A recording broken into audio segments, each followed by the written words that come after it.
Hello प्यारे बच्चों, तो आज के हम इस वीडियो में देखेंगे जो कि प्रकाश कहनी क्लास 10 का ऑब्जेक्टिव वी आई ऑब्जेक्टिव है। तो इसमें हम लोग देखेंगे कि इसमें क्या क्या करना है हम लोगों को। देखिए इसमें है क्या, पहला चैप्टर हम लोग देखेंगे आज। तो जो है प्रकाश का परावर्तन और अपवर्तन है। पहला चैप्टर क्या, प्रकाश का परावर्तन और अपवर्तन है। तो हम लोग इसको बारीकी से देखने के प्रयास करेंगे। तो इसको अच्छे तरीके से देखेंगे हम लोग और अच्छे से इसको हल करेंगे। अच्छे से हम इसको हल करेंगे। तो पहला क्वेश्चन देखिए, आप लोग अगर नए हैं तो हमारे चैनल को सब्सक्राइब कर लीजिए, बेल आइकन प्रेस कर दीजिए ताकि हम कोई वीडियो अपलोड करें तो सबसे पहले आप लोगों के पास पहुँचे। तो इसमें देखिए पहला क्वेश्चन क्या कहता है।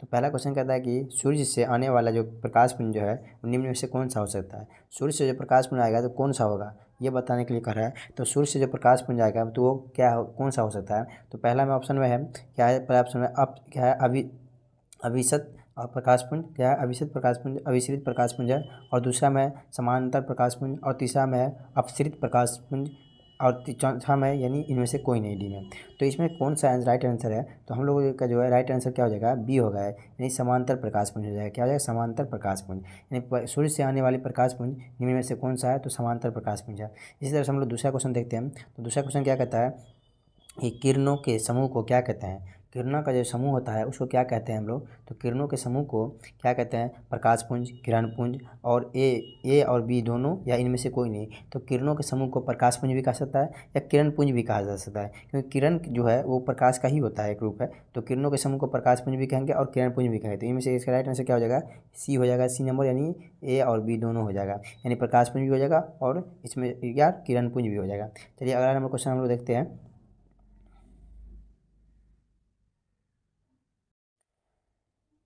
अगला नंबर क्वेश्चन क्या है। तो अगला नंबर तीसरा नंबर क्वेश्चन कहता है कि अभिसारी प्रतिबिंब कैसे बनता है, यानी कैसा बनता है। अभिसारी प्रतिबिंब जो है कैसा बनता है। तो अभिसारी प्रतिबिंब जो है कैसा बनता है। तो अभिसारी प्रतिबिंब कैसा बनता है, तो आप लोग को बता दूं अभिसारी प्रतिबिंब कैसा उल्टा बनता है। पहला में उल्टा बनता है, दूसरा में सीधा बनता है और तीसरा में क्या, ए बी दोनों, या चौथा में क्या, इनमें से कोई नहीं। तो इसका राइट आंसर क्या हो जाएगा। तो अभिसारी प्रतिबिंब जो है कैसा बनता है, तो आप लोग बता दीजिए अभिसारी प्रतिबिंब जो है आप लोग कैसा बनता है। तो अभिसारी प्रतिबिंब जो हमेशा सीधा बनता है, कैसा बनता है। तो अभिसारी प्रतिबिंब हमेशा क्या बनता है, सीधा बनता है। तो अभिसारी प्रतिबिंब कैसा बनेगा, सीधा बनेगा। क्या बनेगा, इसका राइट आंसर बी हो जाएगा।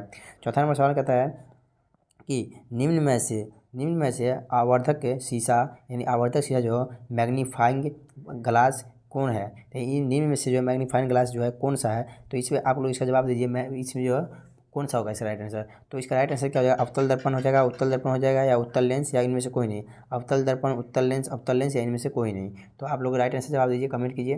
तो इसका राइट आंसर क्या हो जाएगा, उत्तल लेंस होगा या अवतल लेंस, आप लोग बताइए। तो इसमें से लेंस भी हो, लेंस ही होगा, या उत्तल लेंस होगा या अवतल लेंस। तो इसका राइट आंसर क्या होगा, उत्तल लेंस, यानी इसका राइट आंसर सी हो जाएगा। यानी कौन लेंस, उत्तल लेंस। कौन सा लेंस हो जाएगा इसका राइट आंसर, उत्तल लेंस हो जाएगा। चलिए अगला नंबर क्वेश्चन हम लोग देखते हैं। 5 नंबर क्वेश्चन क्या कहता है। 5 नंबर क्वेश्चन कहता है कि कौन सी लेंस वास्तविक और आभासी दोनों प्रकार के प्रतिबिंब बन सकते हैं। किस लेंस में अवास्तविक और आभासी प्रतिबिंब, यानी दोनों प्रकार के प्रतिबिंब जो है बन सकते हैं। तो इसका राइट आंसर हो जाएगा क्या, उत्तल लेंस, अवतल लेंस, या ये भी दोनों, या इनमें से कोई नहीं। तो इसका राइट आंसर हो जाएगा उत्तल लेंस, यानी इसका राइट आंसर ए हो जाएगा। क्या हो जाएगा, ए हो जाएगा। इसका राइट आंसर क्या हो जाएगा, ए हो जाएगा। यानी अब उत्तल लेंस का में जो है अभिसारी, वास्तविक और आभासी दोनों प्रकार के प्रतिबिंब बनते हैं। तो 6वां नंबर क्वेश्चन क्या है, लेंस की फोकस दूरी f एवं क्षमता p हो तो इस क्या कहलाएगा। लेंस की जो है फोकस दूरी है f और क्षमता p होगा तो क्या कहलाएगा। तो इसका राइट आंसर नहीं, f गुने p बराबर 1 हो जाएगा। क्या हो जाएगा, f गुने p बराबर 1 हो जाएगा, यानी इसका राइट आंसर बी हो जाएगा। अगला नंबर क्वेश्चन कहता है 7 नंबर क्वेश्चन कि फोकस दूरी 20 सेंटीमीटर के अवतल दर्पण की वक्रता त्रिज्या होगी। यानी फोकस दूरी जब 20 सेंटीमीटर होगा तो उसकी अवतल दर्पण का जो वक्रता त्रिज्या होगा कितना होगा। जब फोकस दूरी 20 सेंटीमीटर हो जाएगा तो उसका वक्रता त्रिज्या कितना होगा। तो वक्रता त्रिज्या हो जाएगा कितना, तो आप लोग को बता दें वक्रता त्रिज्या यानी 40 हो जाएगा। फोकस दूरी का दुगुना हो जाता है त्रिज्या उसका, क्या हो जाएगा, 40 हो जाएगा। इसमें 40 कौन सा आंसर है, सी नंबर ऑप्शन है। इसका सी हो जाएगा 40 नंबर। चलिए हम लोग अगला क्वेश्चन देखते हैं। 8वां नंबर क्वेश्चन कहता है कि कांच के 8वां नंबर क्वेश्चन कहता है कांच की एक समांतर पट्टिका का पर श्वेत किरण तिरछी आपतित होती है। निम्नांकित में से कौन सा प्रथम अपवर्तन के साथ घटित होगा। तो प्रथम अपवर्तन के साथ घटित कौन होगा, तो इनमें से कौन सा इसका राइट आंसर हो जाएगा, तो ये विचलन हो जाएगा। क्या हो जाएगा, विचलन हो जाएगा इसका राइट आंसर, यानी विचलन इसका राइट आंसर कहलाएगा। चलिए अगला नंबर क्वेश्चन देखते हैं कि उत्तल दर्पण में आवर्धन का महत्तम मान होता है। तो उत्तल दर्पण में आवर्धन का जो है महत्तम मान क्या होता है, तो इसका महत्तम मान क्या होता है, तो इसका महत्तम मान जो है 1/2 होता है। महत्तम मान इसका क्या हो जाता है 1/2, यानी सी नंबर ऑप्शन हो जाएगा। चलिए अगला नंबर क्वेश्चन 10वां नंबर क्वेश्चन क्या कहता है कि किसी वस्तु 10वां नंबर क्वेश्चन कहता है किसी वस्तु का अवतल दर्पण द्वारा बना प्रतिबिंब आभासी, सीधा तथा वस्तु के बड़ा पाया गया तो वस्तु स्थिति कहाँ होनी चाहिए। जब अवतल दर्पण द्वारा बना प्रतिबिंब आभासी होगा, सीधा होगा और वस्तु से बड़ा होगा तो इसका स्थिति कैसा होना चाहिए। तो स्थिति इसका कैसा हो जाएगा, तो स्थिति इसका वक्रता केंद्र से बाहर होगा, ये नहीं, ये भी नहीं होगा। और मुख्य फोकस तथा वक्रता केंद्र के बीच होगा, नहीं होगा। वक्रता केंद्र पर होगा, नहीं, ये भी सी नंबर भी नहीं होगा। तो क्या, तो जब तीनों नहीं होगा तो क्या होगा, डी नंबर होगा, यानी दर्पण के ध्रुव तथा मुख्य फोकस के बीच, दर्पण के ध्रुव और मुख्य फोकस के बीच, दर्पण के ध्रुव और मुख्य फोकस के बीच होगा, दर्पण के ध्रुव और मुख्य फोकस के बीच होगा, इसका राइट आंसर डी नंबर हो जाएगा। चलिए अगला नंबर क्वेश्चन देखते हैं हम लोग। 11 नंबर क्वेश्चन कहता है कि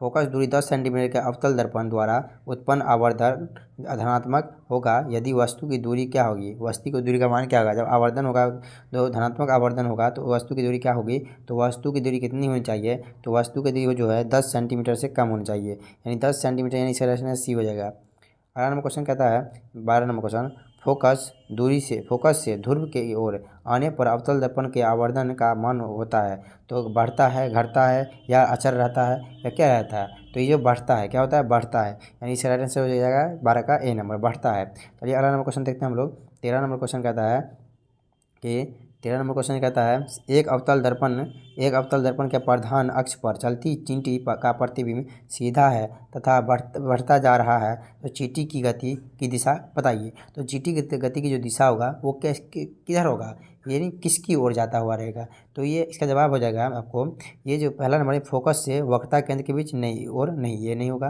दूसरा नंबर हो जाएगा फोकस से ध्रुव की ओर, और तीसरा में है ध्रुव से फोकस की ओर, तीसरा भी नहीं होगा। चौथा में इनमें से कोई नहीं, तो ये इसमें से बी आंसर हो जाएगा, यानी फोकस से ध्रुव की ओर, फोकस से किसकी ओर, ध्रुव की ओर, यानी इसका आंसर बी हो जाएगा। चलिए अगला नंबर क्वेश्चन देखते हैं हम लोग क्या कहता है। 14 नंबर क्वेश्चन कहता है कि यदि किसी बीम का प्रतिबिंब आवर्धन ऋणात्मक हो तो उस प्रतिबिंब की प्रकृति क्या होगी, तो उसकी प्रकृति जो क्या होगी, वास्तविक और सीधा, आभासी और सीधा, आभासी और उल्टा, वास्तविक और उल्टा, तो इनमें से इसका राइट आंसर हो जाएगा। या तो इसलिए पहला तो वास्तविक और सीधा, ये कभी नहीं होगा। दूसरा में आभासी और सीधा, ये भी कभी नहीं होगा। और तीसरा में आभासी और उल्टा, ये भी कभी नहीं होगा। तो वास्तविक और उल्टा, ये इसका राइट आंसर हो जाएगा, डी नंबर राइट हो जाएगा। चलिए हम लोग अगला नंबर क्वेश्चन 15 नंबर क्वेश्चन कहता है यदि अवतल दर्पण का निचला आधा भाग टूट जाए तो प्रतिबिंब बनेगा, कैसा बनेगा, तो प्रतिबिंब जो कैसा बनेगा, सीधा बनेगा, नहीं, सीधा कभी नहीं बनेगा। आधा बनेगा, नहीं, आधा कभी भी नहीं बनेगा। कम तीव्र बनेगा, हाँ, कम तीव्र बनेगा। कैसे बनेगा, कम तीव्र बनेगा, यानी इसका राइट आंसर सी हो जाएगा। और डी तो कभी भी नहीं होगा, इनमें से कोई नहीं, तो इनमें से एक तो है कम दिया हुआ। चलिए अगला नंबर क्वेश्चन कहता है 16 नंबर क्वेश्चन वायु का निरपेक्षक अपवर्तनांक वास्तव में है, वायु का निरपेक्षक अपवर्तनांक वास्तव में कैसा है, तो 1 से कम है, नहीं, 1 से कम नहीं है। 1 से अधिक है, 1 से बराबर है, तो 1 के बराबर कभी भी नहीं होगा। या 0 है, यानी 1 से क्या हो जाएगा, अधिक होगा, क्या अधिक होगा, 1 से अधिक होगा, इसका राइट आंसर क्या हो जाएगा, बी हो जाएगा। अगला नंबर क्वेश्चन कहता है 17 नंबर क्वेश्चन देखिए निम्नलिखित में क्या है, निम्नलिखित में किसका अपवर्तनांक सबसे कम है, तो किसका अपवर्तनांक जो है सबसे कम होता है, तो तारपीन का अपवर्तनांक नहीं, तारपीन का सबसे कम नहीं होता। बेंजीन का नहीं, बेंजीन का भी नहीं होता। तो किसका होता है, पानी का या केरोसिन का भी नहीं होता है। किसका, पानी का होता है, किसका होता है, पानी का, यानी इसका राइट आंसर सी हो जाएगा। 18 नंबर क्वेश्चन कहता है एक प्रकाश किरण एक समतल दर्पण पर प्रतिबिंब आपतित होती है पर परावर्तन कोण का मान कितना होगा। जब आपतित होगा तो परावर्तन कोण का मान कितना होगा, तो परावर्तन कोण का मान कितना होगा, 135 डिग्री, नहीं, 135 डिग्री नहीं होगा। और 90 डिग्री, नहीं, 90 डिग्री भी नहीं होगा। 45 डिग्री भी नहीं होगा, तो कितना डिग्री होगा, तो 0 डिग्री होगा। कितना डिग्री होगा, तो इसका मान कितना डिग्री हो जाएगा, 0 डिग्री, यानी इसका मान 0 डिग्री, यानी इसका राइट आंसर डी हो जाएगा। अगला नंबर क्वेश्चन कहता है अवतल दर्पण यानी अवतल लेंस द्वारा प्रतिबिंब अवतल लेंस द्वारा प्राप्त प्रतिबिंब है। तो अवतल लेंस द्वारा प्राप्त प्रतिबिंब क्या है? तो अवतल लेंस द्वारा प्राप्त प्रतिबिंब कैसा होगा? छोटा होगा? नहीं, छोटा भी नहीं होगा। सीधा होगा? सीधा भी नहीं होगा। आभासी होगा? आभासी भी नहीं होगा। यही सॉरी सीधा छोटा भी होगा। अवतल लेंस द्वारा प्रतिबिंब जो प्राप्त होगा वो छोटा भी हो सकता है। अवतल लेंस का प्रतिबिंब कैसा होता है? छोटा बनता है, सीधा बनता है, आभासी बनता है। हाँ, छोटा भी होगा, सीधा भी होगा, सॉरी छोटा भी होगा और सीधा भी होगा, और छोटा भी है और सीधा भी है, छोटा भी है और सीधा भी है और आभासी भी है, यानी इनमें से सभी हो जाएगा। इनमें से क्या हो जाएगा? सभी हो जाएगा। अगला नंबर क्वेश्चन कहता है 20 नंबर क्वेश्चन। देखिए हम लोग देखते हैं कि 20 नंबर क्वेश्चन कहता है कि वायु जो है, यानी वायु से जो है आभासी लेंस है, यानी वायु में आभासी लेंस कैसा है, यानी कौन सा वायु में जो आभासी लेंस है, तो वायु में जो आभासी लेंस है वो वायु में कैसा होगा? तो इसमें से जो है कांच का अवतल लेंस, नहीं, कांच का अवतल लेंस कभी नहीं होगा, कांच का अवतल लेंस कभी नहीं होगा। और कांच का समतलावत लेंस ये भी नहीं होगा। तो कांच का उत्तल लेंस या इनमें से कोई नहीं, तो कांच का ये उत्तल लेंस हो जाएगा। इसका राइट आंसर क्या हो जाएगा? सी नंबर। राइट आंसर क्या हो जाएगा? सी हो जाएगा। और इसमें से कोई नहीं, तो कभी एगो है तो इसमें ये भी नहीं होगा। चलिए हम लोग अगला नंबर क्वेश्चन देखते हैं। अगला नंबर क्वेश्चन 21 नंबर क्वेश्चन है। तो 21 में क्वेश्चन क्या है कि मानव नेत्र में किस प्रकार का लेंस पाया जाता है? तो मानव नेत्र में किस प्रकार का लेंस पाया जाता है? तो उत्तल लेंस, बाईफोकल लेंस, या अवतल लेंस, या बेलनाकार लेंस। तो इसमें उत्तल लेंस पाया जाता है। कोई ये तीसरा भी नहीं होगा, डी भी नहीं होगा और सी भी नहीं होगा। तो इसमें कौन हो जाएगा? उत्तल लेंस, यानी इसका राइट आंसर हो जाएगा ए, उत्तल लेंस पाया जाता है। मानव नेत्र के किस प्रकार का लेंस पाया जाता है? उत्तल लेंस पाया जाता है। हम लोग का नेत्र में यानी आँख में जो लेंस होता है वो उत्तल लेंस होता है। तो 22 नंबर क्वेश्चन क्या कहता है? प्रकाश की किरण की मोड़ने पर, यानी प्रकाश की किरण को क्या करने पर मोड़ने की क्षमता को कहते हैं? तो प्रकाश की किरण को जो मोड़ते हैं उसके मोड़ने की क्षमता को क्या कहते हैं? तो लेंस की क्षमता, या लेंस की क्षमता का व्युत्क्रम, लेंस की क्षमता का संचयन क्षमता, यानी लेंस की क्षमता कहते हैं। क्या कहते हैं? लेंस की क्षमता कहते हैं। इसका राइट आंसर क्या हो जाएगा? ए हो जाएगा। तो इस नंबर क्वेश्चन क्या कहता है? जल की एक गोलीय बूंद के में व्यास के अनुदिश से आपतित की प्रकाश किस किरण की कितनी बार अपवर्तन होगा? तो इसे कितनी बार जो है अपवर्तन होगा? तो इसी कितनी बार, यानी 1 बार, 2 बार, 3 बार, 4 बार, कितनी बार होगा अपवर्तन? तो इसका जो राइट आंसर हो जाएगा एक ही बार अपवर्तन होगा। कितना बार होगा? एक ही बार इसका अपवर्तन होगा। तो इसका राइट आंसर क्या हो जाएगा? डी हो जाएगा। तो इसका राइट आंसर डी हो जाएगा। अगला नंबर क्वेश्चन क्या कहता है कि लेंस में मुख्य फोकस की संख्या होती है। तो लेंस में जो है मुख्य फोकस की कितनी संख्या होती है? तो उसकी 1 संख्या होती है, 2 संख्या होती है, 3 संख्या होती है, इनमें से कोई नहीं होती है। तो लेंस की जो है मुख्य फोकस की संख्या कितनी होती है? तो इसमें से 2 संख्या होती है। कितनी संख्या होती है? 2। तो इसका राइट आंसर बी हो जाएगा।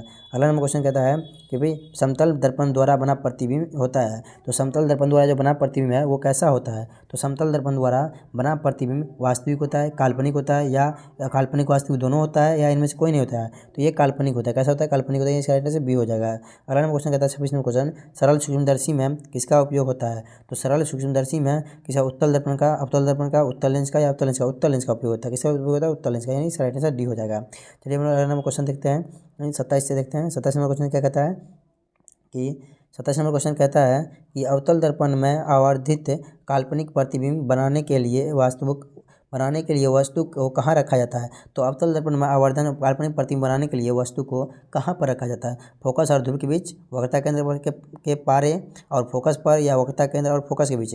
तो फोकस और ध्रुव के बीच, किसी बीच? फोकस और ध्रुव के बीच रखते हैं। इसका राइट आंसर ए हो जाएगा। अगला नंबर क्वेश्चन कहता है किसी दर्पण की फोकस दूरी चिन्हों की परिपाटी के अनुसार ऋणात्मक मानी जाती है। तो इसका राइट आंसर क्या हो जाएगा? मानी जाती है।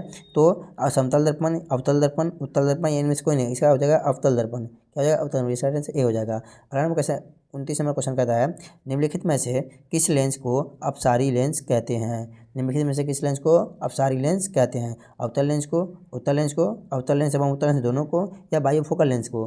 तो इसमें से हो जाएगा अवतल लेंस को। किस लेंस को? अवतल लेंस को जो है अपसारी लेंस कहते हैं। तो अवतल लेंस को अपसारी लेंस कहते हैं। अगला नंबर क्वेश्चन देखते हैं 30 नंबर क्वेश्चन क्या कहता है।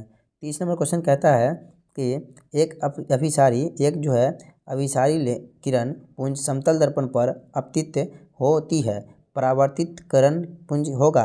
कौन सा होगा इनमें से? परावर्तित किरण पुंज। अपसारी, अभिसारी, समांतर, या इनमें से कोई नहीं। तो इसका जो अभिसारी हो जाएगा, क्या हो जाएगा? इसका अभिसारी, यानी राइट आंसर बी हो जाएगा।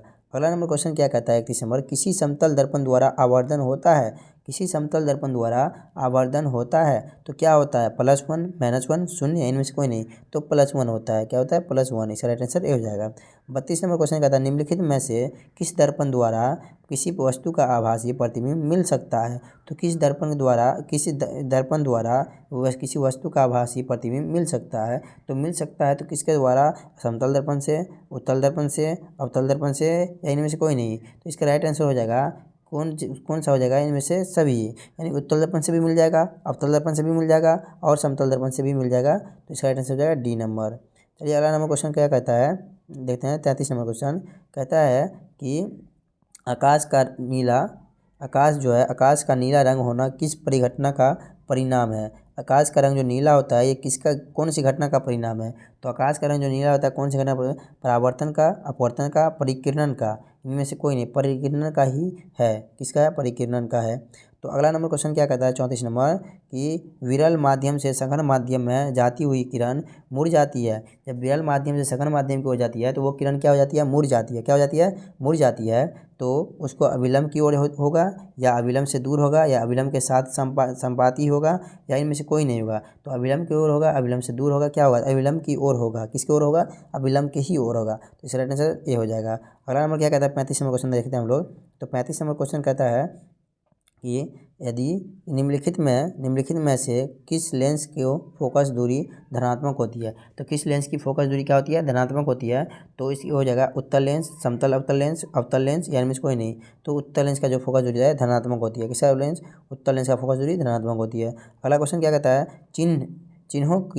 चिन्हों की जो निर्देशांक परिपाटी से में धनात्मक फोकस दूरी होती है। चिन्हों का जो निर्देशांक है परिपाटी में धनात्मक होता है, उत्तल लेंस की, उत्तल दर्पण की, अवतल दर्पण की, या ए बी दोनों की, यानी उत्तल लेंस, अवतल दर्पण, उत्तल लेंस और उत्तल दर्पण दोनों की। तो इसका राइट आंसर क्या हो जाएगा, उत्तल लेंस की भी होती है और उत्तल दर्पण की भी होती है। तो इसका राइट आंसर डी हो जाएगा। क्या हो जाएगा, डी हो जाएगा।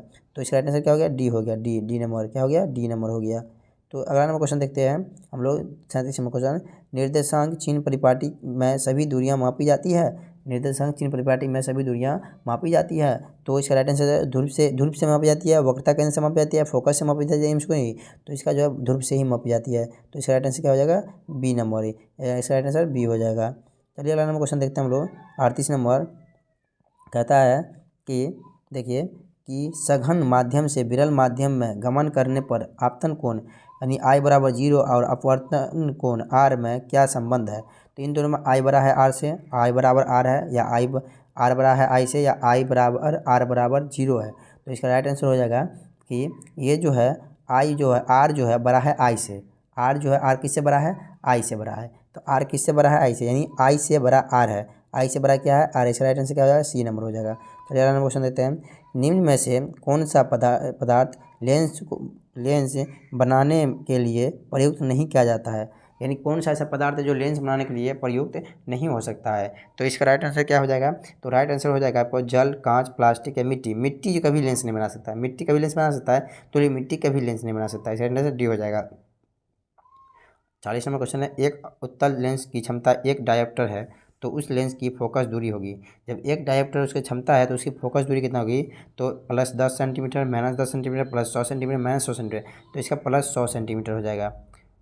तो हम लोग ये 41 तक, यानी 41 को ऑब्जेक्टिव क्वेश्चन पूछा जाता है, जो हम लोग देखते हैं 41 तक रहने दीजिए। यानी 41 को, यानी पहला सीरीज में 41 को हम क्वेश्चन देख किए। इनमें से आप लोगों का कितना क्वेश्चन सही हुआ, इनमें से आपका कितना क्वेश्चन सही हुआ, तो आप लोग हमको बताइए। 41 क्वेश्चन हम किए, 41 क्वेश्चन किए, तो इसमें से आप लोग का सही कितना हुआ, सही क्वेश्चन आप लोगों का कितना हुआ और गलत कितना हुआ, तो आप लोग बताइए। आप लोग ज़रूर कमेंट में बताइए। और आप लोग इसी तरह से बने रहिए। आप यहाँ से हम लोग अच्छे से तैयारी करेंगे। और आप लोगों को कोई भी दिक्कत हो तो आप लोग हमारे व्हाट्सएप नंबर पे मैसेज कर सकते हैं।